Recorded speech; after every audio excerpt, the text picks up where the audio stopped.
আমার এক পাশে আছে পৃথিবী এবং আরেক পাশে আছে সূর্য।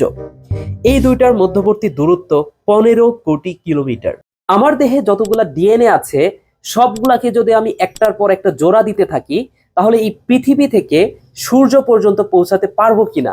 তো মানুষের ডিএনএর একটা বেস পেয়ারের দৈর্ঘ্য 3.4 angstrom, which is 3.4 into 10⁻⁻10 metre, এবং মানুষের দেহের একটা ডিপ্লয়েড কোষে এরকম বেস পেয়ারের সংখ্যা 6 × 10⁻90। তো এই দুটা সংখ্যা গুণ করলে মানুষের একটা কোষে ডিএনএ এর দৈর্ঘ্য পাওয়া যাবে, হুইচ ইজ 2 মিটার।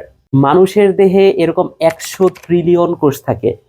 100 ট্রিলিয়ন মানে একের পরে 14টা শূন্য।